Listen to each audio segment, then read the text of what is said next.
and is one of the main architects of the plan for reconciliation and cooperation between the two Koreas, known as the Sunshine Policy. He is the only international political scientist to have attended all of the inter-Korean summits organized by multiple South Korean administrations.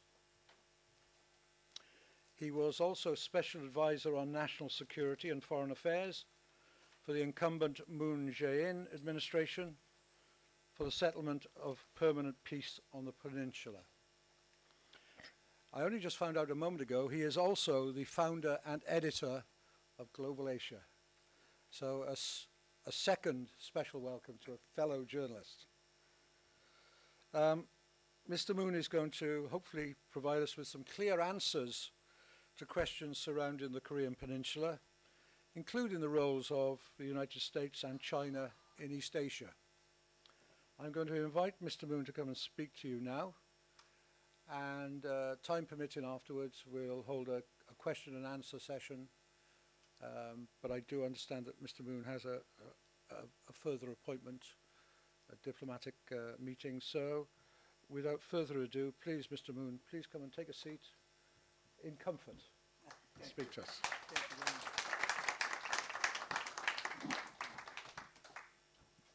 Thank you, Steve. Is microphone working? Okay. I have so many hats, but I know one thing for clear, that is, journalists do not like a long lecture. Therefore, I will give a very short talk, about 20 minutes. Okay. In fact, I gave two topics to Steve. The one topic was Korean Peninsula peace, and second topic was U.S.-China strategic rivalry and South Korean choice. He chose the second topic. Therefore, I will give a talk on the U.S.-China strategic rivalry and South Korean choice. Maybe EU is facing very similar dilemma. Really, there is a very strange coincidence of COVID-19 and the intensifying U.S.-China strategic rivalry. Okay. You may recall Secretary Mike Pompeo's speech at the Nixon Museum on July 21st last year. He argued that the spread of COVID-19 was caused by Chinese Communist Party. Okay. Chinese Communist Party was trying to conceal what happened in Wuhan by arresting, Dr. Li Wenliang, and such a kind of, CCP's effort failed to prevent spread of COVID-19 all over the world. Therefore, all problem came from CCP. Then he argued down with the CCP, and then he even called President Xi Jinping as, the chief secretary of Communist Party. Okay, and that was in the beginning of, that is why we used to call it, because the Trump administration was attacking ideological and organizational foundation of CCP. That is why I began to call it now there is a chance for the advent of the new Cold War between China and the United States. But if you look back, China-U.S. relations, there is a very interesting spectrum of the relations, particularly since 1979. There was a stage of engagement, then it evolved into a stage of cooperation, and then during the days of President Obama, competition was emphasized. And during the days of President Trump, they gave a much more focus on rivalry and animosity. If you look at the spectrum from engagement, cooperation, competition, rivalry, and animosity, now I would say that engagement and cooperation are evaporating. Competition is at the center, but there is a growing propensity toward rivalry and animosity. In what areas? I see four major areas. First area is geopolitics. As you all know that China has been pursuing a Belt and Road strategy. And the U.S. sees the Belt and Road strategy its culmination of Chinese geopolitical strategy that combines Mackindon's continentalist strategy, Mahan's maritime strategy, and Spangman's rimland strategy. It's it's ground Silk Road, ocean Silk Road, Arctic Silk Road, digital Silk Road. Silk Road is everywhere. China is expanding into the globe. The United States wanted to cut it off.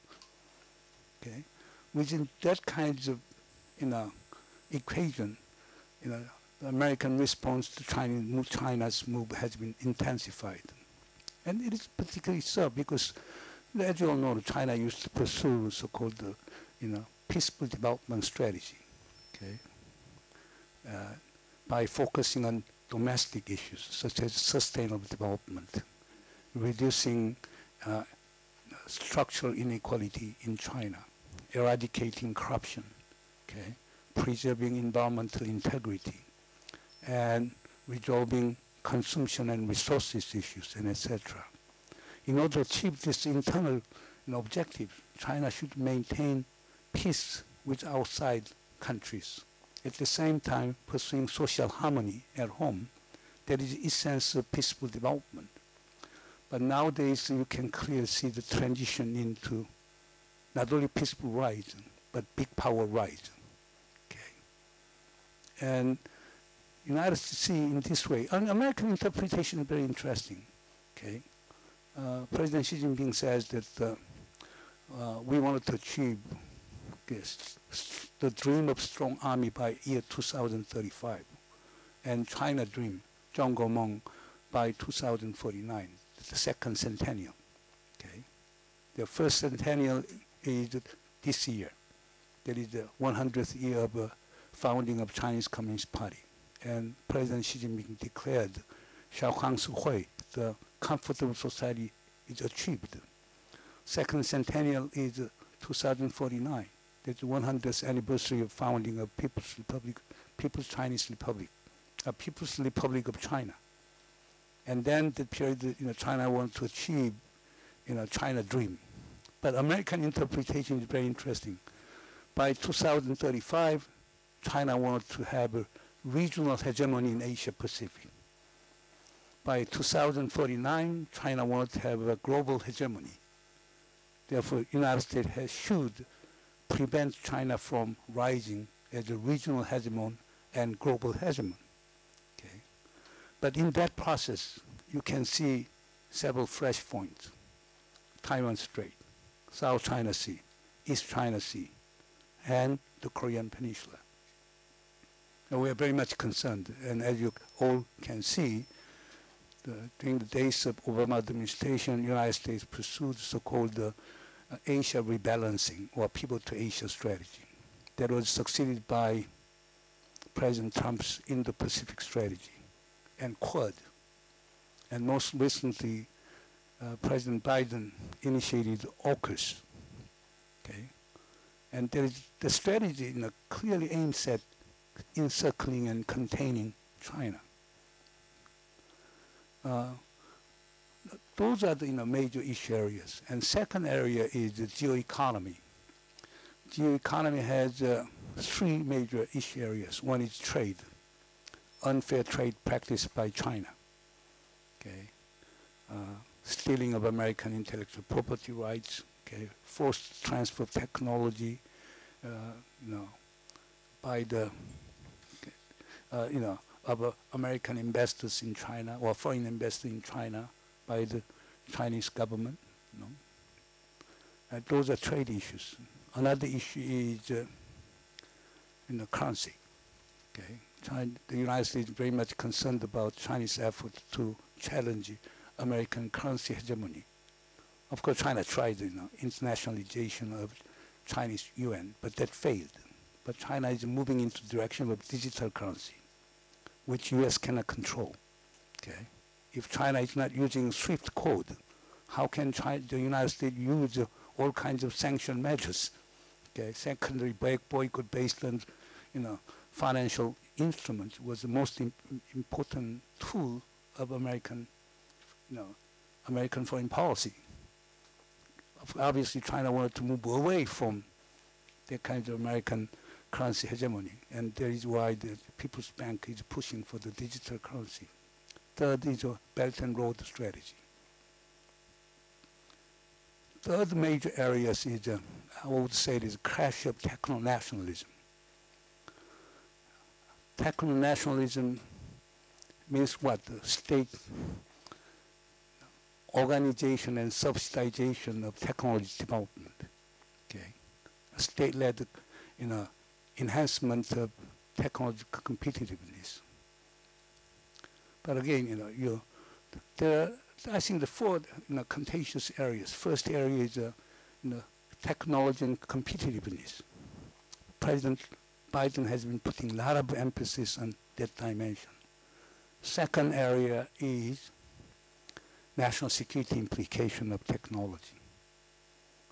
Huawei's 5G technology is a perfect example. Okay. And also, advanced science and technology is vital to development of armament. Okay. Third dimension of technology is what I call the crash of technology standard. China has introduced China Standard 2035. That means what? By 2035, China wants to have at least 70% of cutting-edge technologies by Chinese technology standard, GPS, 5G, and all others. Americans are very much concerned about that kind of move. Okay. The United States has enjoyed technology hegemony by setting global technology standard, but China is challenging. Finally, the issue of human rights and democracy issues. China has been importing and developing technology that can be used for the control of civil society. Okay, face recognition, eye recognition, okay, CCTV. They are very useful in controlling civilian moves. Okay, the United States doesn't want that kind of technology to, flow in China. That's why Secretary Tony Blinken proposed idea of T10, technology 10. Okay. Therefore, the area of competition in technology is quite fierce. Final domain is, value domain. The Biden administration doesn't talk about ideology anymore. Okay. The Biden administration does not really criticize the Chinese Communist Party as the Trump administration did. However, Biden administration has been really promoting the ideas of human rights and democracy in China. Likewise, you can see four areas: geopolitical area, geoeconomic area, technology area, and value area. Then, what the Biden administration will be pursuing? What kind of policy, it will be pursuing on China? I see three major, categories. First category is the category of cooperation. President Biden made it very clear. We wanted to pursue cooperation with China in the areas of climate change, the pandemic, nuclear proliferation, Iranian nuclear issue, North Korean nuclear issue. We will cooperate with China. However, second category is the area of competition, what he called extreme competition. He said that in the areas of trade and technology, we'll engage in extreme competition with China. Third area is the area of confrontation, geopolitics and value. We'll never make a concession. We'll confront China. Therefore, hold these three rather ambivalent ideas of cooperation, competition, and confrontation cohabitate in the Biden foreign policy in China. Then what kinds of policy choice should South Korea make? We are in deep dilemma. Okay. It varies. In geopolitics, we are kind of sandwiched. Geoeconomics, we are sandwiched.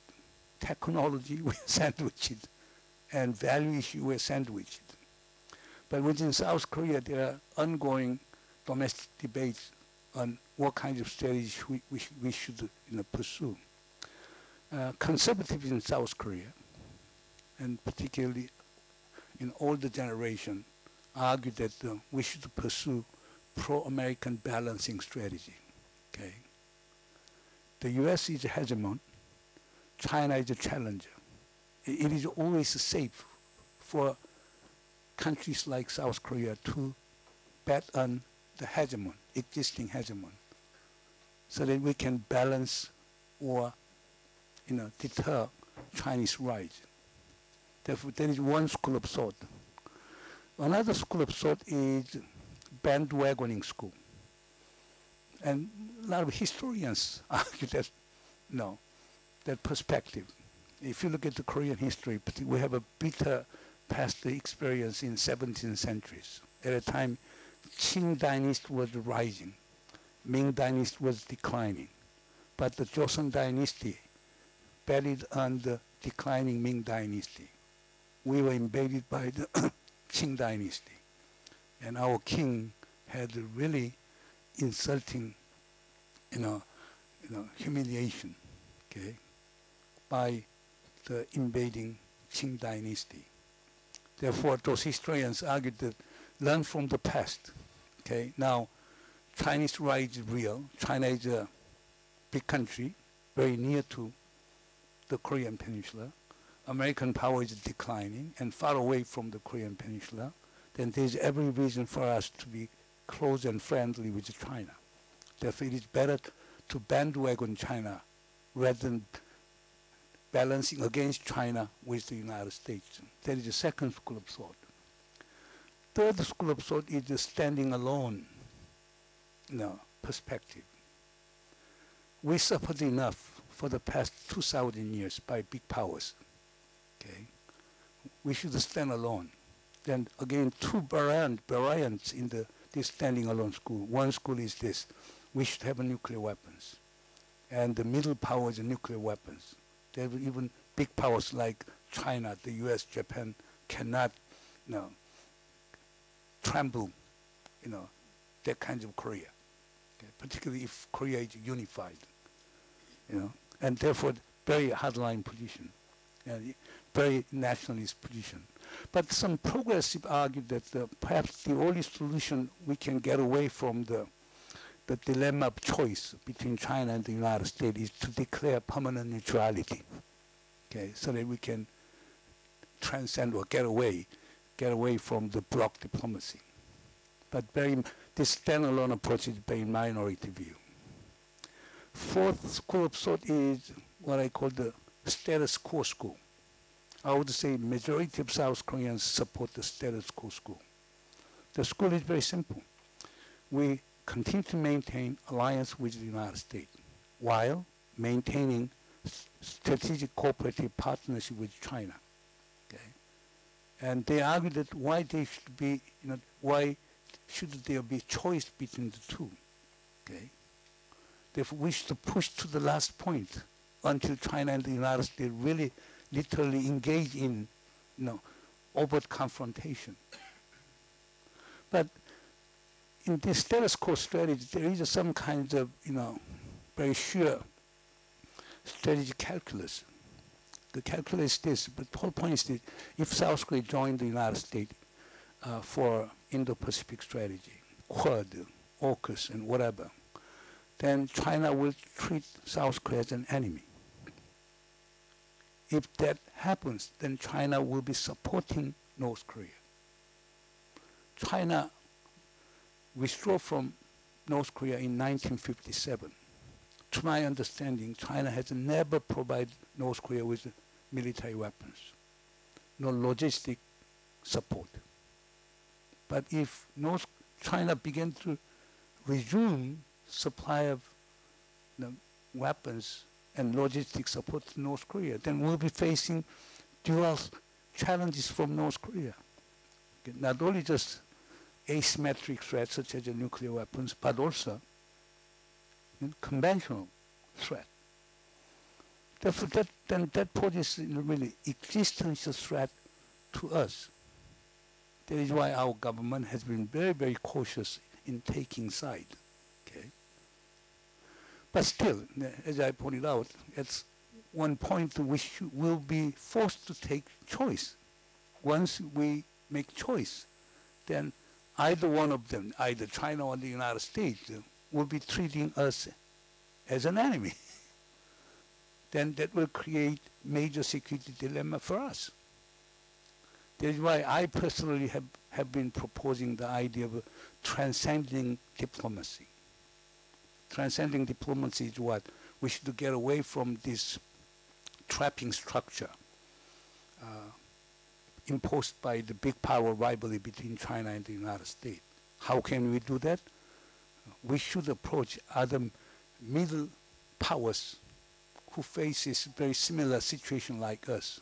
If we should enhance our cooperation with Japan, France, Germany, Australia, Canada, and etc. And they have commonalities. They're all the American allies. At the same time, they all heavily dependent on China for economy. But we have also networks and channels of communication. And we can criticize China collectively. That will carry different weight. At the same time, American policy is not always right. Then we can say no to the Americans too. And we can urge Americans and China to work together. Okay? You may recall that Henry Kissinger was saying that if China and the United States go to collision course, then we cannot rule out the possibility of 1914 resurrecting. Okay. For example, crash of technology.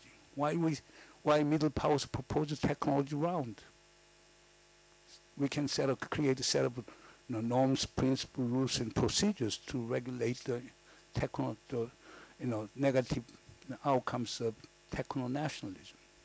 Trading issue. Why don't we intensify to strengthen WTO system? For middle power countries, the multilateralism is the best way of solving the international problems.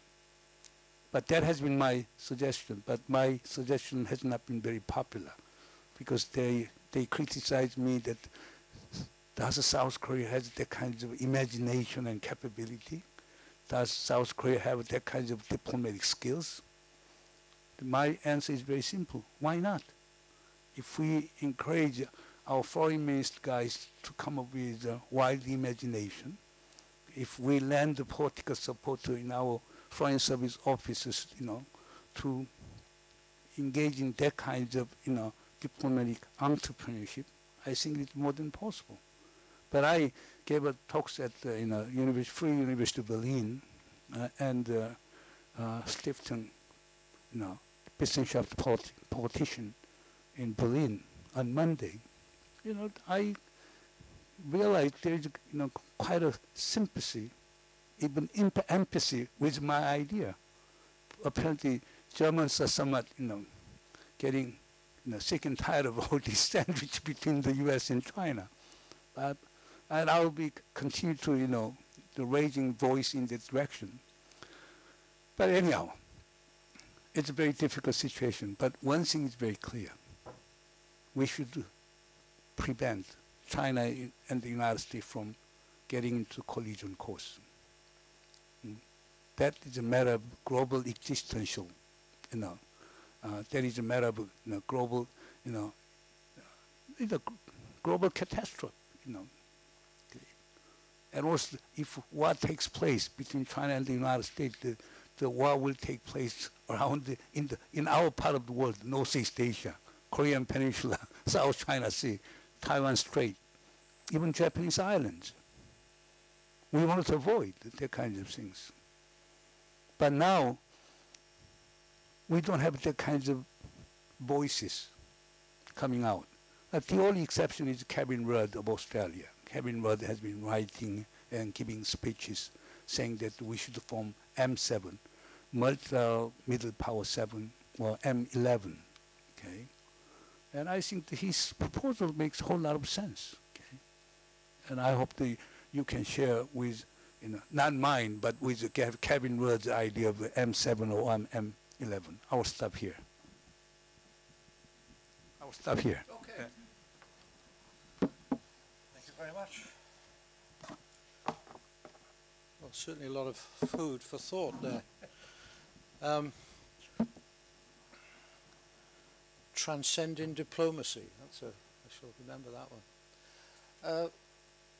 Well, I'd like to throw it open to the floor, please, and invite questions to Mr. Moon. If you could put your hand up and also you can ask whatever questions, apart from the China-U.S. rivalry, you can ask questions on the Korean Peninsula, next presidency election in South Korea, whatever questions. I'm going to ask you one question first, if I may. What's your take on the what's going on in South China Sea and Taiwan at the moment? Do you see? It's quite dangerous, okay, but I hope that both China and Taiwan avoid now they're engaging a game of chicken, but it has something to do with domestic politics, okay. President Jae-in, wanted to consolidate her support, okay, against Kuomintang, KMT, okay. President Xi Jinping same. Next year he'll be going through whether he will renew third term or not, okay.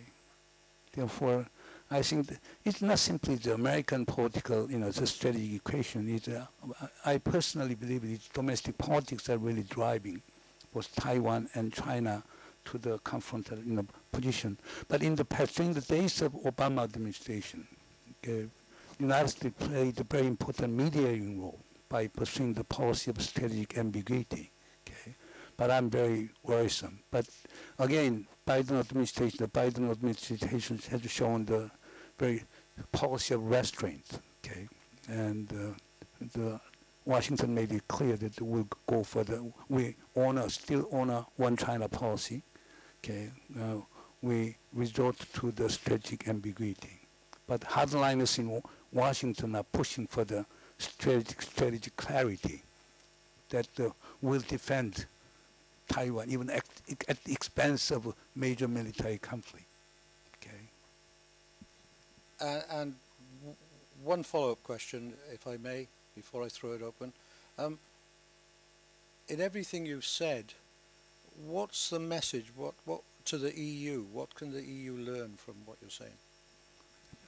Very clear, because EU is a group of countries, right? The EU has the greatest voice, and EU should be able to say no to China and no to the United States. You can summon them. What they are doing is not right way of doing things. Not only for the for EU countries, but also for the global common goods. Therefore, I think EU has all the major powers, right? You have Germany, France, okay, all the important countries. They should raise a voice. But again, there is a kind of cleavage structure. A great chunk of EU members are NATO members, okay, and that is why you may have a difficulty in coming with a collective voice. But still, if certain things are not the right things for the interest of EU and the global society, then you should, speak out. Okay. Could I have a first question, please? Gentleman there, could you just identify yourself and where you're from?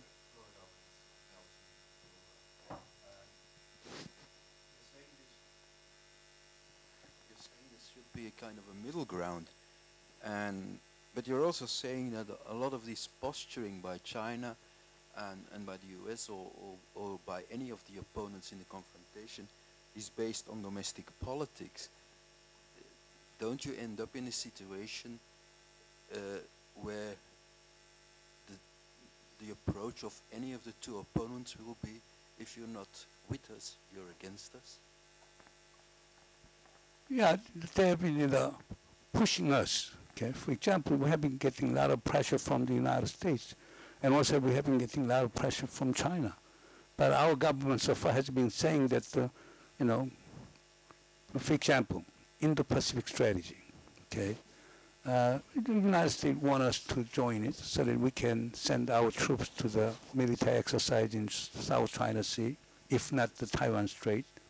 But we have been abstaining from sending, you know, troops that one, you know, because that can complicate our security situation. And particularly we have, you know, imminent and present threat coming from North Korea. Okay, we just persuade the Americans. Okay, and also China has been telling us that you know, you always goes with the United States, and we tell the Chinese that we are not doing that one. Okay, and also our government position is, you know, American position is open, free Indo-Pacific, and our government has been saying that it should be open, free, and inclusive Indo-Pacific. That means what? China, North Korea, those countries should not be excluded. Because if they are excluded, then they will create their own bloc. Then there will be revival of old Cold War in our part of the world. And that will be, you know, kind of worst you know, nightmare for us. Our government has been much more cautious. But again, if you look at domestic politics, okay, maybe, I don't know, but if conservative win next presidential election, maybe they may go along with the United States by joining, you know, Quad and etc. But progress regime will take a different position. But even conservative, even if they win the next presidential election, it will be much more cautious in making that kind of decision. But again, even in South Korea, driving force is not the strategic equation, but the domestic politics. Yes, please. No, because it's a live streaming. The follow-up question is that, considering what you just answered, I was thinking about, you said that in South Korea there are two main philosophies on it. Now, if I elaborate on it, I get the impression that only one of the two remains an option, and that is reunification and the nuclear option as a nation to stay out of a confrontation between two bigger blocs. So doesn't that undermine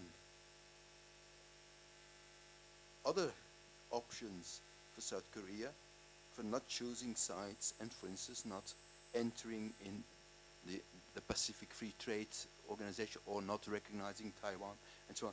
So choosing for the middle ground is practically being forced into a reunification and a nuclear option with North Korea.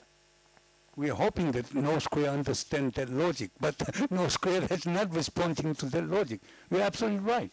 If we are in the, if we are trapped in this, you know, middle ground dilemma, then logical choice is to have inter-Korean unification.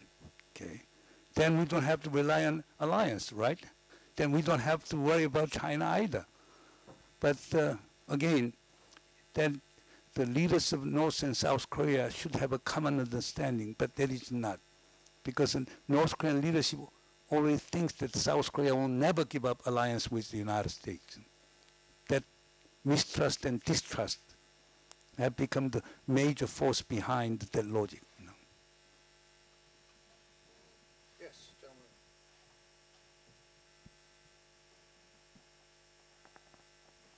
Thank you very much. I'm a trainee at the European Election Service. It was interesting you talked about South Korea not taking a side, but at the same time, when you talk about engaging other parties, like-minded parties, you only mention certain member states. Don't you think, if you want this strategy to carry a bigger weight, that you should take this engagement on the European level and not only engage some member states? I think you called France and Germany. Specifically because the Europeans are also taking this more fragmented approach towards China. So I was wondering, don't you think this is more effective? That's very in the difficult part, you know. We treat the EU as a unitary actor, but if you come into Brussels, then you discover that it's not a unitary actor.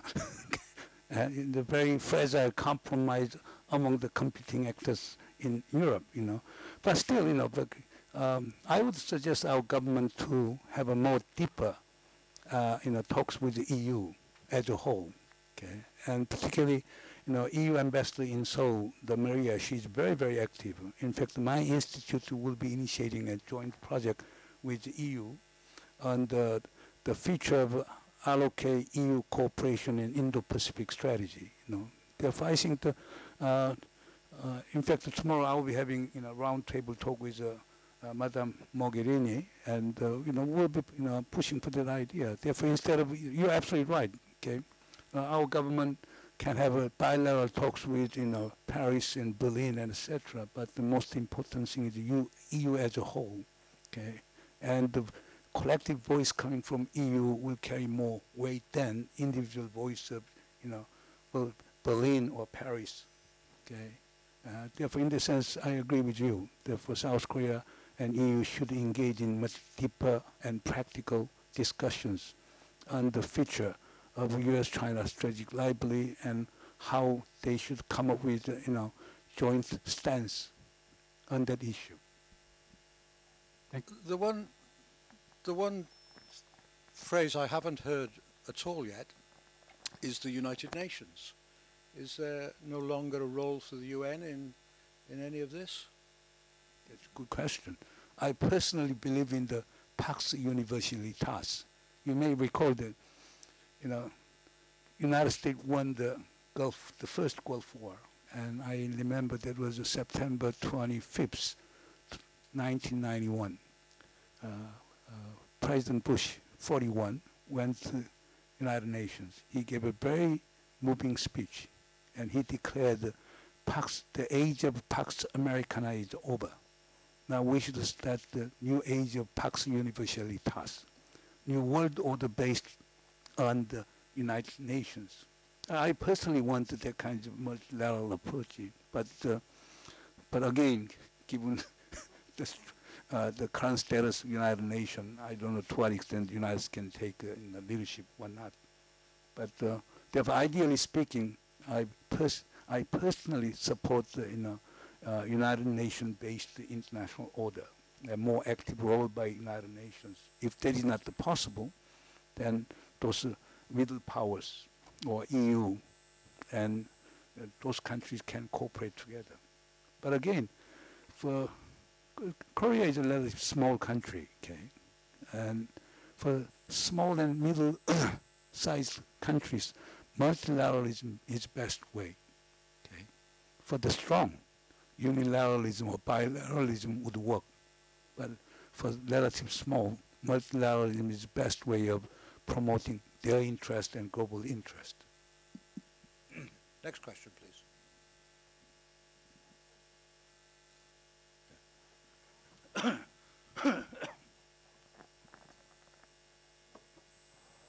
I am Lisa. I work for an NGO called Trias.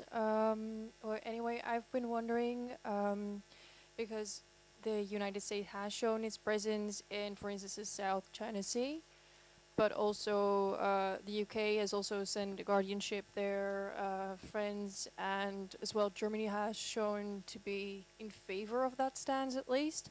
Does that in any way influence how South Korea feels about collaborating with friends or Germany or similar countries in that matter?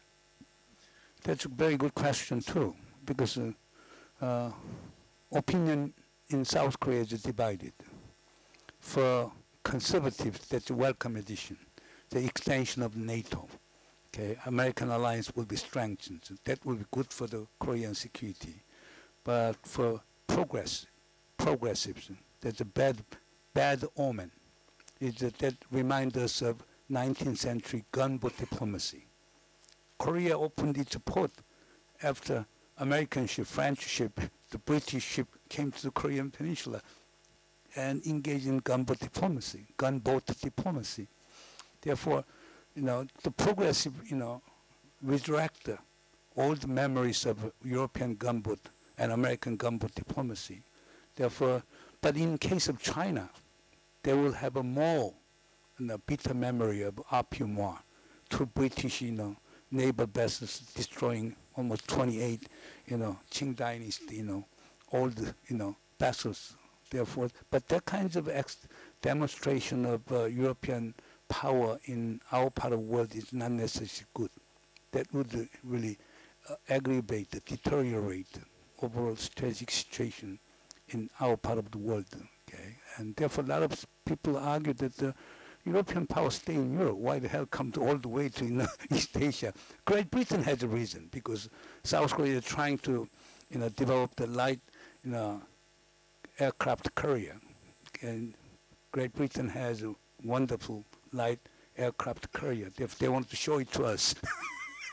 But the German frigate coming to that part of the world, I don't understand. What can we do? What German frigate did not have any kinds of power base there. It has a problem of all the logistic support and etc. But I don't understand why the hell. I asked that question in Berlin, but they didn't have any good answer to that question. Thank you. Yes, at the back there, lady, young lady.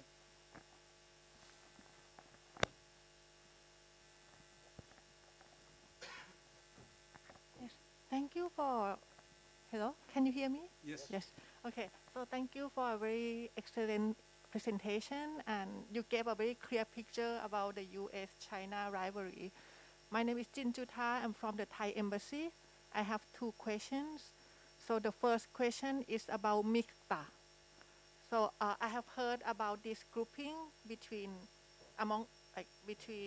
Mexico, I think, MICTA, right? So Mexico, Indonesia, Korea, Australia, Turkey, and South Africa, and Australia. Yes. So this seems to be like a grouping of powers. Korea's efforts to form a grouping of middle powers to be more independent from big powers, and what is the status of MICTA now? You think that it could be expanded to include other countries? So this is my first question. And the second question is about Southeast Asia. So I'm from Thailand, and we are also a stage of rivalry between the US and China. And what do you think about maybe ASEAN's position vis-a-vis the US-China rivalry at the moment? And what do you think could happen to us in the future with the development of US-China rivalry? Thank you. The MICTA, it was initiated by the Lee Myung-bak government of South Korea, and in cooperation with Mati, Megalawat, of Indonesian foreign minister and Australian foreign minister.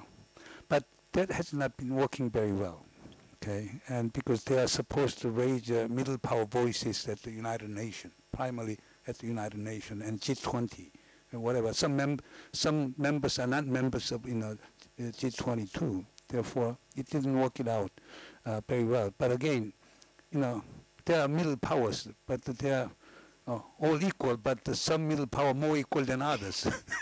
Okay. Therefore, in order to influence China and the United States, you got to, form a, cultivate cooperation with more unequal middle powers rather than ordinary middle power. That is my answer to your first question. And second question, ASEAN issue. But ASEAN has a less, salient security issue, therefore less problematic than South Korea. But eventually, ASEAN will be, cornered to take position. But as you know, Singapore has been, setting the agenda within ASEAN. Singapore position is very similar to South Korean position. Okay, and Prime Minister Lee Hsien-loong has been arguing that no confrontation between China and the United States.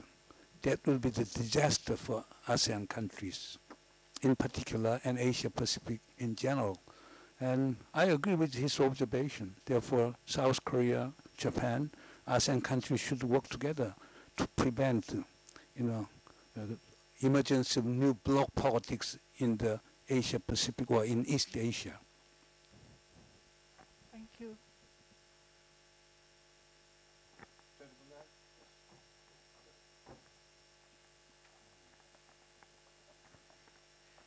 Filling formerly civil service in Parliament.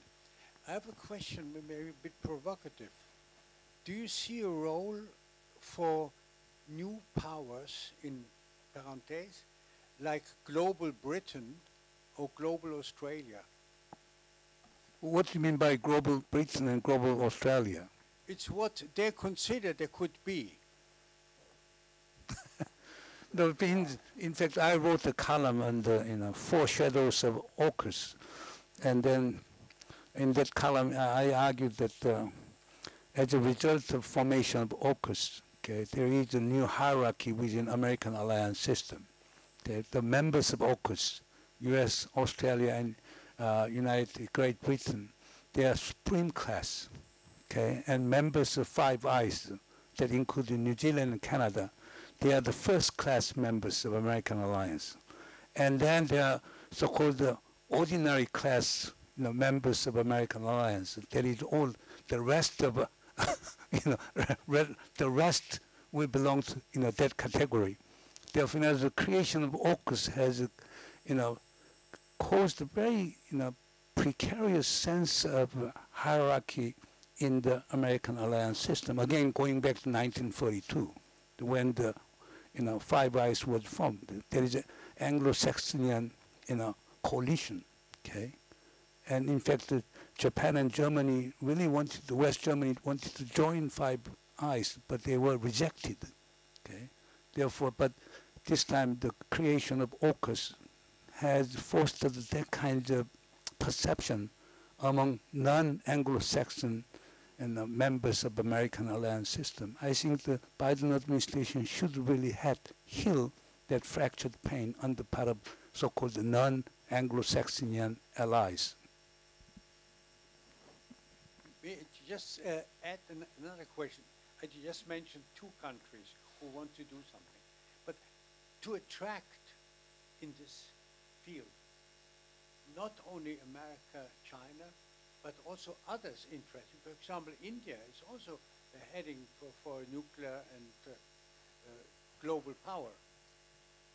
The more people are interested, the more it can be built a kind of cooperation. Yeah, I agree with you. But for example, G20 is a really wonderful formula. But again, G20 is becoming fragmented. Okay, look at in the APEC. APEC's goal to create the free trade area in Asia Pacific is gone. But still, APEC continues. Why? There's an annual meeting of leaders. The summit talks. They can have a bilateral, trilateral summit talks. And they mostly talk about the security issues. Therefore, G20 would be a wonderful formula. But I don't understand why the United States is trying to create new venues, new forums like T10, Technology 10, D10, Democracy 10, all exclusive blocks. I think that is not very desirable. Gentleman here, please. The microphone to come around.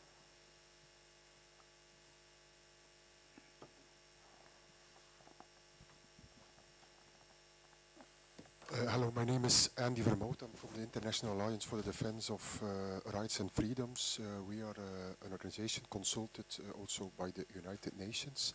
And I wanted to ask some questions regarding you talked about United Nations, maybe a role for the United Nations. But if you say that you're sandwiched between the United States and China, the Security Council, it's not possible to that United Nations could play a role. We need a reform of the United Nations with maybe United Nations Parliamentary Assembly. I want to ask your position on that, if you believe in a sort of political power of the United Nations in the future. And the other question, you were busy regarding the unification of Korea. Do you think in your life you will see this? And the difficult thing that you said, that it's not easy to be sandwiched between China United States. Is that not a self-fulfilling prophecy if giving South Korea that role, if you say that you project it? As to your first question, unless there is a reform at the Security Council system of United Nations cannot be effective.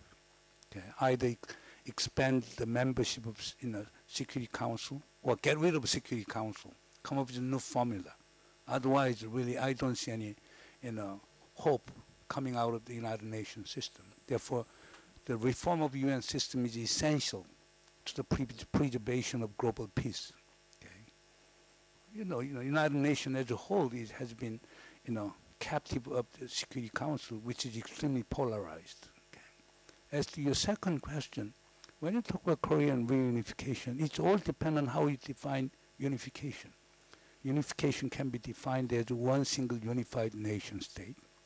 It can be federation.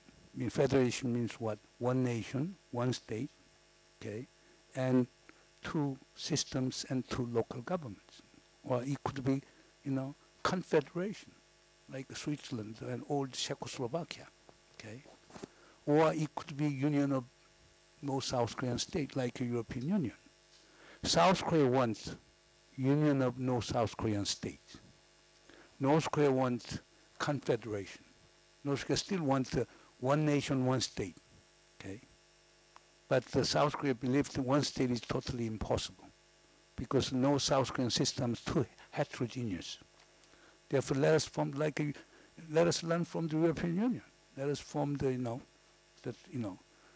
one nation, two states, two systems, two governments. But let us promote exchange and cooperation. Let us promote peaceful coexistence. And let us create the de facto situation of de facto unification so that people, goods, and services can move freely. And then there can be, institutionalized peaceful coexistence, like in Europe. Then our posterities, our descendants will decide on the nature of unification. Okay? Therefore, our goal is very simple. Let us get rid of war. Okay? Let us pursue peaceful coexistence. Okay? We will not try to undermine your regime. You don't do that against us. That is our goal. Therefore, if our goal is the union of no South Korean states, and if North Korea cooperate, if big powers do not obstruct our process of reunification, I think we can be done within 10 years. Okay? It's not that difficult. But if we're talking about the one single unified nation state or federation, not in my lifetime. Can I ask one question? Mm-hmm. Which country worries you the most? North Korea, China, or the USA? What do you mean by that? Well, as you see, as the biggest threat to peace in this world.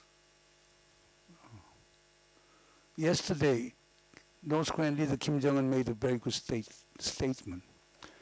Our main enemy is neither United States nor South Korea. The war itself. He gave a perfect example. We don't see, we don't treat North Korea as an enemy, China enemy, or the United States enemy.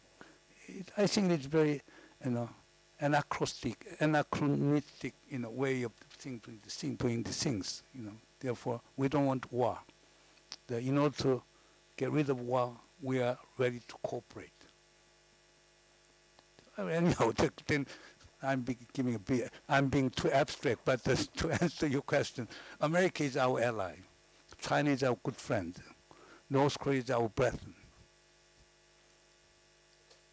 If we have an open mind, there is no worry about somebody being our enemies and our threat. Okay. I added the USA as tongue-in-cheek there. Yes.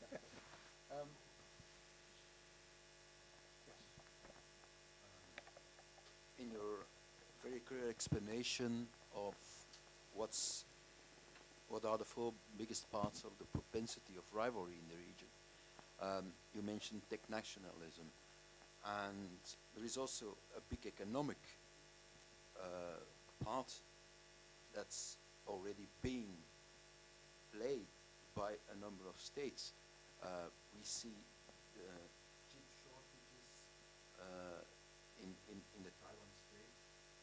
We see the same problem already happening on a very small but already significant scale in South Korea. You see the European car industry grinding to a halt because of shortages in microprocessors.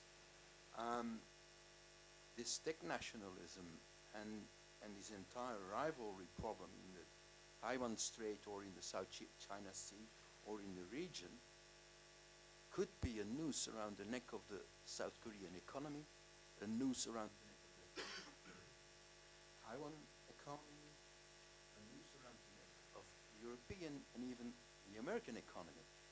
So what's your approach on this problem? Because in the end, it's always about the money.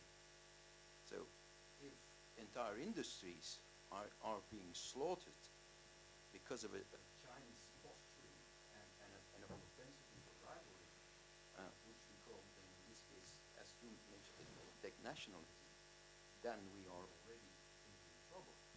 So what's your view on it, and what's the way out, or what would be the worst case scenario if it continues? Techno-nationalism has been backfiring on China. It has been backfiring on the United States too. Therefore, if you pursue very parochial, if you pursue a parochial, national interest in terms of technology, it will fire back. It will create a negative boomerang effect on them. That is why I'm not saying that we should go back to the techno-globalism, but we should build some kind of international regime to regulate, so-called negative, behavior in the area of technology transactions. And as going back to your, semiconductor chip, shortage case, that was a problem of forecasting, not because, China, okay? Because of COVID-19, everybody thought that there is a sharp, decline the demand on the chips, and then major, plants were cutting down their productions. Yet, COVID-19 was overcome, and there was a sharp demand of, chips, particularly automobile sector, and the factories could not supply. Okay, therefore, even China itself is a victim in the first phase of COVID-19, and all those, chip, factories in China didn't work it out. Okay, and then we suffered. But later now, China is suffering. Therefore, my answer is very simple. If you look, when you talk about free trade, there is a pinnacle of human evolution. Okay, I believe in that way. We have tried all kinds of things, and finally we come to the conclusion: free trading system is the best. It's an evolutionary outcome. Okay, but if we begin to put all kinds of artificial restrictions on free trading system, it will backfire. It will end up with a negative sum game. Everybody will lose. Nobody will win. Thank you. I think we have time for 2 or 3 more questions. Sir.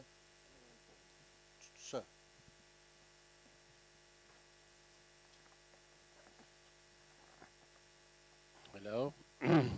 My name is Servan Janasso. I am independent press correspondent.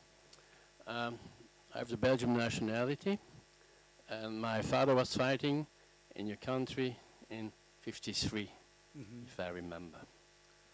Now, just in the view of my German colleague here, who was just talking about technology, I think the biggest battle will be which country will make in the future the best electrical car. It will be Korea, China, or United States. This is, I mean, the time of battle with bombs. This is finished. We are going now to have a battle with economical ideas and with products of the future. And you have beautiful cars in Korea, especially electrical cars. And I think that you are on the good way. And the real battle will be on the economical field, not with army and weapons. This is over. This is finished. The weapons today are too strong to battle on a battlefield like we did before, or in the First World War, the Second World War, or with my father in Korea in '53. I agree with you. Yeah, 100%. Gentleman there, please. Next. Glenn Ford. Glenn Ford, Track to Asia.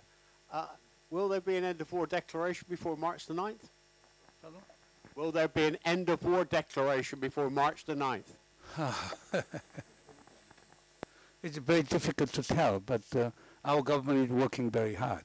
Okay? And North Korea has shown positive response to our proposal on the end of the war declaration. China has been supporting idea. It's up to the United States. Our national security advisor is now currently visiting Washington, D.C. Let us wait and see. We are hoping it, but it is not easy. And also in South Korea, there are a lot of opposition, conservative opposition to the adoption of end war declaration. But we are still working on it, and why don't you wait and see? Thank you. Gentleman at the back there. Oh, gentleman behind you first, and then Mario. Lady over there. Yeah. Hello, Mr. Moon again. Sorry I was late. I'm Michiel Hoogveen. I'm an MEP. I'm sorry I was late, but we had a pleasant meeting this afternoon, one-on-one. And I wanted to ask a question on your vision on reunification of the Korean Peninsula, and where you stated that North Korea is looking for a federal system or confederal system. And now many scholars have told me that reunification or even rapprochement policies towards North Korea is unfeasible because North Korea actually strives towards a final victory in terms of reunification, which is translated into, according to these scholars, as reunification under the banner of the Kim family. So they say, well, it's not feasible to do any rapprochement policies towards North Korea because this is what their end goal is, and they will always strive for this as long as the Kim family is there. So what's your take on this? And, Michael, he was an independent journalist, 6 years ago, and he came all the way to Seoul to interview me, but this time he became a member of the European Parliament. And I was impressed. He didn't put the tie at the time, but now he has a wonderful tie. And he wrote a book on the North Korea too. Anyhow, that's a very good question, but I do not agree with you, okay? Because North Korea changed the preamble of the bylaw of Korea Workers' Party last year, 8th Party Congress, and they deleted portion on the socialism in the entire Korean Peninsula. In fact, I remember that when we had the first Korean summit in year 2000, President Kim Dae-jung met Kim Jong-il, and Kim Jong-il's first word was this. At the time, some progressive students, erected the South Korean flag and North Korean flag, and then conservative daily newspapers in South Korea criticized it, and police arrested those progress students who, erected the North Korean flag. And Kim Jong-il read that the South Korean newspaper and told President Kim Dae-jung, "Why don't you, get rid of national security law? Because of national security law, those patriotic students were arrested." And then President Kim Dae-jung argued that you read the preamble of the Korea Workers' Party, okay? That you say that it's what they call the 적화통일론, so-called the communizing South Korea through socialist revolution. You set that goal in your party, bylaws in the preamble. Unless you change it, I cannot ask our people to change the national security law. And at the time, Kim Jong-il responded saying that when we hold the seventh Party Congress, I will, amend it. But he never held the 7th Party Congress, 6th Party Congress, okay? But at 8th Party Congress, Kim Jong-un changed it, deleted that part. Therefore, that means North Korea will be focusing on North Korea, not South Korea, okay? And also, at the same time, our President Moon Jae-in made it very clear when he gave talk in the Carabello Foundation in July 2017, he said that we do not have any intention to pursue unification by absorption. We do not have the intention to undermine North Korean regime. Therefore now, there's all the debate. South Korean approach to unification by absorption, North Korean approach to so-called unification through communization of South Korea. Neither of them work. Therefore, North Korea is very much concerned in domestic issues. Therefore, you can see the changing slogan. During the days of Kim Jong-il, he was emphasizing military-first politics. Now, Kim Jong-un, 인민대중제일주의, people-first politics, nothing else. And Kim Jong-il used to pursue 강성대국. There is a strong army and rich nation. Therefore, strong army comes first. But now Kim Jong-un changes. 부국강병, rich nation and strong army. Therefore, they're changing priority. Therefore, North Korea, I think they're very, very much concerned about being absorbed by South Korea rather than communizing South Korea. Thank you. And last question from Marie-Laura. Thank you very much. Just a very, very short question, which, and I'm expecting a very short answer from you. How far do you think we are from midnight, considering all this nuclear problem issue, etc.? I cannot give you a short answer to that question because I'm really concerned about nuclear domino syndrome in our part of the world. Okay, if we fail to denuclearize North Korea, then public opinion in South Korea will be strongly favoring the possession of nuclear weapons, even against American protest. If we acquire nuclear weapons, Japan will change the peace constitution, will go for the nuclear weapons. Then there will be a nuclear domino in Northeast Asia. Taiwan will have nuclear weapons. Therefore, we should resist that kind of impulse in that part of the world. That is why there is every reason that we should have a negotiated settlement of North Korean nuclear issue. Well, thank you very much, everyone. I'm sure you'd all like to show your appreciation to Mr. Moon for his...